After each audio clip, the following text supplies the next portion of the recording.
ایوب باب نمبر 33۔ خدا کئی طریقوں سے انسان سے ہم کلام ہوتا ہے۔ اے ایوب، میری تقریر سنیں، میری تمام باتوں پر کان دھریں۔ اب میں اپنا منہ کھول دیتا ہوں، میری زبان بولتی ہے۔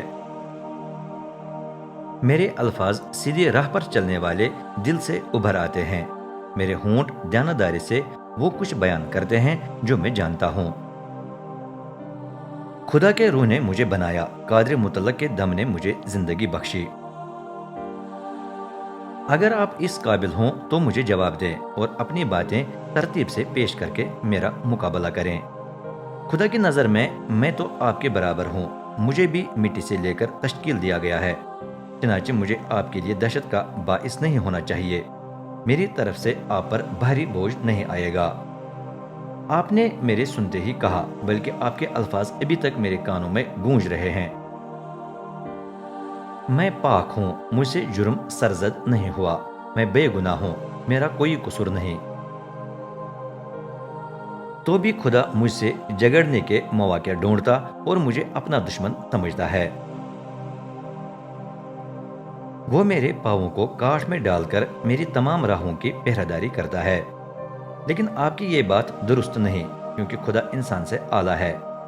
آپ اسے جگڑ کر کیوں کہتے ہیں؟ وہ میری کسی بھی بات کا جواب نہیں دیتا۔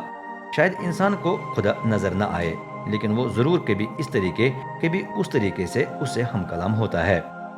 کبھی وہ خواب یا رات کی رویا میں اس سے بات کرتا ہے۔ جب لوگ بستر پر لیٹ کر گہری نیند سو جاتے ہیں تو خدا ان کے کان کھول کر اپنی نصیحتوں سے انہیں دہشت زدہ کر دیتا ہے۔ یوں وہ انسان کو غلط کام کرنے اور مغرور ہونے سے باز رکھ کر اس کی جان گڑھے میں اترنے اور دریائے موت کو عبور کرنے سے روک دیتا ہے۔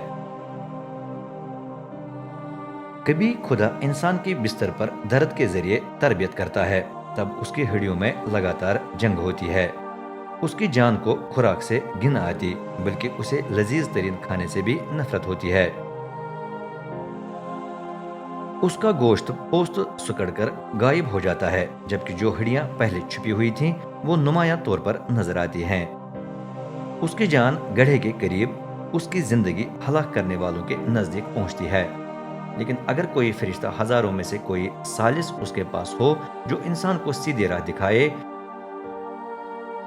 اور اس پر ترس کھا کر کہے، اسے گڑھے میں اترنے سے چھڑا، مجھے فدیہ مل گیا ہے، اب اس کا جسم جوانی کی نسبت زیادہ تر و تازہ ہو جائے اور وہ دوبارہ جوانی کی سی طاقت پائے، تو پھر وہ شخص خدا سے التجا کرے گا اور خدا اس پر مہربان ہوگا، تب وہ بڑی خوشی سے خدا کا چہرہ تکتا رہے گا۔ اسی طرح خدا انسان کی راستہ بازی بحال کرتا ہے۔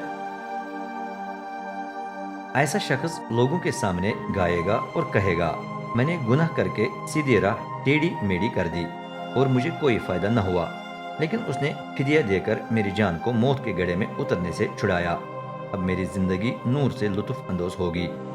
خدا انسان کے ساتھ یہ سب کچھ دو چار مرتبہ کرتا ہے تاکہ اس کی جان گڑھے سے واپس آئے اور وہ زندگی کے نور سے روشن ہو جائے۔ اے ایوب، دھیان سے میری بات سنیں، خاموش ہو جائیں تاکہ میں بات کروں۔ اگر آپ جواب میں کچھ بتانا چاہیں تو بتائیں، بولے، کیونکہ میں آپ کو راست باز ٹھہرانے کی آرزو رکھتا ہوں۔